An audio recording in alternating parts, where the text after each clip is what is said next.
Le gouvernement, depuis 3 ans, aurait pu déposer ce projet de loi-là. Le décide de le faire par populisme, pour faire des gains politiques, utiliser le décès d'un enfant pour se remonter dans les sondages. Ma mère et d'autres gens consomment des médicaments qui interagissent. Il y a une interaction avec le pamplemousse. Ça peut causer des décès, là. Ça peut interagir avec des médicaments. Est-ce qu'on va interdire le pamplemousse? Non. Les impacts de ne pas avoir de projet de loi, de ne pas aller de l'avant, ça peut être tragique. Moi, je ne suis pas prêt à en attendre une autre tragédie de cette sorte-là. Je les appelle à considérer les effets nocifs des boissons énergisantes. Est-ce qu'Éric Duhem est un scientifique? Est-ce que lui, il comprend mieux que les médecins, il comprend mieux que les experts? Je pense que c'est une question de dogmatisme, de valeurs qu'ils ont. Il faut leur poser la question à eux. Moi, je trouve ça vraiment ignoble. La ministre Bélanger devrait déposer demain un projet de loi dans le but d'interdire la vente de boissons énergisantes aux jeunes de moins de 16 ans suite à une recommandation du coroner suite à la mort de ce jeune homme, Zachary, qui est décédé pour avoir bu une seule canette de ces boissons. C'est le sujet qui va commencer ce 24-60 politique avec Valérie Guillaume. Bonsoir à vous deux. Bonsoir. Alors, Valérie, je commence par votre indignation. C'est votre indignation du jour. Un parti, une députée peut bloquer l'adoption d'une loi qui est une question de vie ou de mort, d'une certaine manière. Ben voilà, c'est qu'elle peut le faire et pas n'importe laquelle et avec n'importe quelle argumentation. En fait, moi, ce qui m'a vraiment, en tout cas, je cacherai pas là aujourd'hui une forme de désarroi devant l'argumentaire de Maïté Blanchette-Vézina. J'étais à son point de presse là. Bon, hier, ça fait quelque temps qu'on le sent. Hier, elle évoquait le parallèle avec la caféine. Ce matin, on a vu l'extrait avec le pamplemousse. Écoutez, je me demande vraiment là, ce qu'elle cherche, Mme Blanchette-Vézina, dans tout ça. C'est un projet de loi qui a l'unanimité des gens, l'unanimité des experts. Il faut comprendre que si elle n'adhère pas demain, ce que ça veut dire, c'est une procédure accélérée. Hein? C'est pas nécessairement le projet de loi qui serait fini à tout jamais, mais pour cette législature, ça deviendrait extrêmement difficile. Il reste peu de temps et beaucoup de projets de loi à faire adopter. Ouais. Alors, l'idée d'être tous unanimes, c'est de dire, bien, écoutez, on va aller de l'avant rapidement. Donc, vous l'avez dit, une seule personne pourrait le faire. Et vraiment, l'argumentaire, là, je prends une minute là-dessus en concernant lorsque Mme Blanchette-Vézina évoque, elle dit prendre la mort d'un jeune homme pour augmenter dans les sondages. Je ne sais pas à qui elle fait affaire parce qu'à ce compte-là, tous les partis, sauf le Parti conservateur, voudraient augmenter dans les sondages. C'est pas une affaire caquiste. Québec solidaire, Guillaume Clich-Rivard, depuis le début, s'est présenté avec les parents du jeune Zachary Miron. Il est décédé en janvier 2024. Donc, après même un rapport d'experts et les 3 ans là, auxquels faisait allusion Maïté Blanchette-Vézina. Alors, je trouve que c'est déplorable. Ouais. Il arrive parfois en politique. Voilà, je trouve que sur ce cas-là, franchement, on Puis devrait... bannières de pharmacie qui ont déjà et d'autres qui ont déjà retiré, Guillaume, les canettes sur leur tablette. Il me semble que M. Duhem, il plaide toujours pour la démocratie, mais là, ça veut dire quoi, la démocratie? Une personne peut bloquer un consensus scientifique et politique comme ça? Bien, c'est ça qui est particulier. La réponse courte, c'est oui. Mais quand j'entends Mme Blanchette-Vézina dire « ça prend un vrai débat, il faut qu'on prenne le temps de le faire », il a été largement fait, ce débat-là, ou en tout cas, effectivement, les experts, la santé publique nous ont largement éclairé là-dessus. Et l'accusation de Mme Blanchette-Vézina sur l'idée qu'il y aurait une récupération politique, et je suis tout à fait d'accord avec Valérie, ça ne tient pas dans la mesure où tout le monde est au même point, là-dessus. C'est plutôt, je dirais, déplorable quand même qu'on en fasse justement du côté des conservateurs un enjeu politique, alors que sur ce thème-là... C'est peut-être eux qui vont payer pour, là. C'est peut-être eux qui vont payer pour si c'est pas adopté, là, d'une certaine manière. Mais ça me paraît vraiment un mauvais combat à quelques jours comme ça. Mais je vais profiter de ce sujet-là pour vous poser la question. Il me semble que ça finit de bonne heure, l'Assemblée nationale. Il y a des projets de loi importants. Évidemment, il y a la carte électorale dont on parle, la loi Gabi-Renaud, mais moi, je ne voudrais pas qu'on oublie la loi pour modifier la loi sur la protection de la santé mentale. Oui, donc, après des drames, parce que les médecins, les policiers ne peuvent pas intervenir pour prévenir des meurtres, parce que la loi Gabi-Renaud, c'est un meurtre, violence également. Mais ça aussi, c'est un projet de loi. Ça fait 20 ans qu'il y en a des questions au Québec. Je vais vous entendre là-dessus. Est-ce qu'on ne devrait pas prolonger la session rapidement tous les deux pour permettre l'adoption de ces projets de loi qui font consensus ou presque?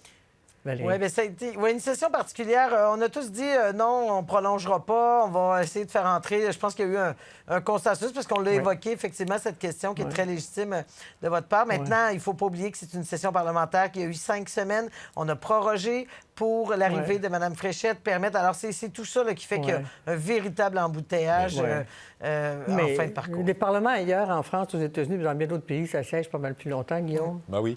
Ben, pour vrai, le goulot d'étranglement qu'on voit présentement, il est un peu, je veux dire, on le crée volontairement parce qu'effectivement, on pourrait repousser de quelques jours. D'ailleurs, ça se fait de temps à autre à Ottawa aussi. C'est pas impensable, surtout qu'on est quand même loin des fêtes nationales et tout ça.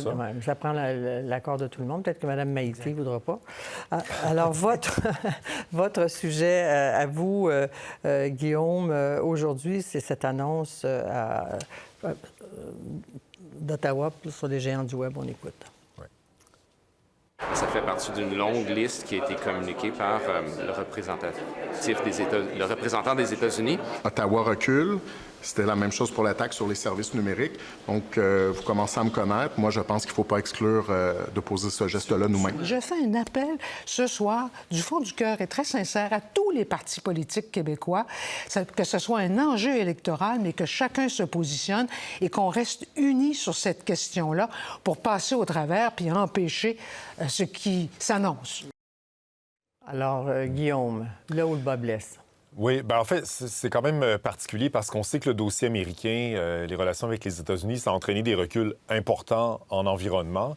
Mais là, on le mesure aussi cette semaine encore mieux. C'est aussi des reculs par rapport, effectivement, à cette question des géants du Web, des plateformes numériques.